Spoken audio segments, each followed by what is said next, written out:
Эрдэнэт цэцэрлэгт хүрээлэн байгуулах ажилд 2018 онд 2.6 тэрбум, 2019 онд 2 тэрбум төгрөгийн хөрөнгө оруулалт хийсэн. Одоогоор гадна хашаа, хөл бөмбөгийн талбай, гүйлтийн зам, явган хүний болон дугуйн зам, захиргаа аж ахуйн барилга, усан ориглуур, гадаргуйн ус зайлуулах сувгийн ажил бүрэн хийгдэж ашиглалтад орсон. Гэсэн хэдий ч зарим тохиолдолтой ажил дутуу байсаар байгаа билээ. Иймээс аймгийн зүгээс тус хүрээлэнгийн ашиглалтын өмнөх захиргааг байгуулан 4-5 хүний бүрэлдэхүүнтэй ажиллаж байгаа юм а. Яг одоо бол 100% бол эрдэнэ цэцэрлэгт хүрээлэнгийн ажил дуусаагүй. Тийм учраас бид нэр эрдэнэ цэцэрлэгт хүрээлэнгийн ашиглалтын өмнөх захиргаа гэж байгуулад тодорхой одоо 4-5 хүний орон тоотой энэ тухайн үед одоо бүтээн байгуулалт хийж байгаа үед хяналт тавих.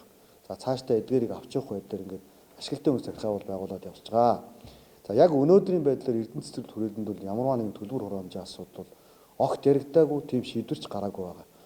Ер нь цаашдаа зүүн тал ашиглалтанд ороод тодорхой хэмжээнд одоо ашиглалтын өмнөх захиргаа биш яг эрдэнэ тотын одоо цэцэрлэгт хүрээлэнгийн захиргаа болоод ингээд явах нь бол одоо зайлшгүй байгаа. За зүгээр сая бас мэдээллийн хэрэгслүүдээр эрдэнэ цэцэрлэгт хүрээлэндөө орсон хүн болгон мөнгө төлөх мэтээр одоо ташаа мэдээлэл өгсөн байсан. Өчигдөр би одоо тэр мэдээллийг суулж болсон Эрдэнэт ньюс цэгмээний одоо эрхлэгчтэй бол бас ярилцлага хийсэн. Тийм учраас одоо яг одоо иргэдэд албан ёсоор хэлэхдээ цэцэрлэгт хүрээлэн төлбөртэй болоог байгаа. Цэцэрлэгт хүрээлэн төлбөртэй болох асуудлыг Эрдэнэт одоо цэцэрлэгт хүрээлэнгийн ашиглалтын захиргааны дарга инкут дарга бол засаг даргын зөвлөлт хуралдаар оруулж ирсэн.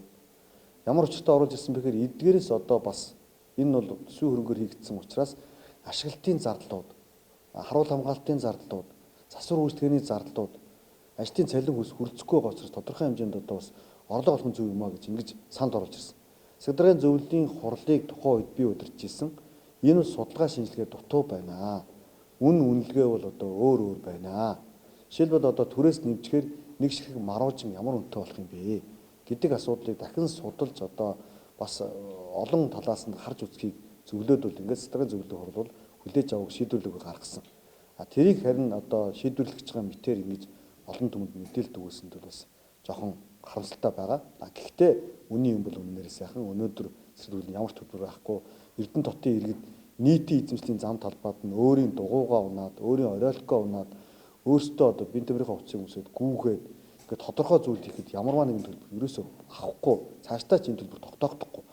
Магадгүй тодорхой нэг хэсгийн одоо хувь хүмүүс түрээслэх үйл ажиллагааныхын хувьд одоо доголдоод байх юм бол бид нар төрөөс одоо тэр цэцэрлэгт хүрээлэнгийн ажлуудын тулд одоо бол 5 орон тоотой магадгүй дахиад 5 10 нэмэгдээд 15 орон тоотой болгоод явах юм бол ашиглалтын зардал бол нэлээд нэмэгдэнэ.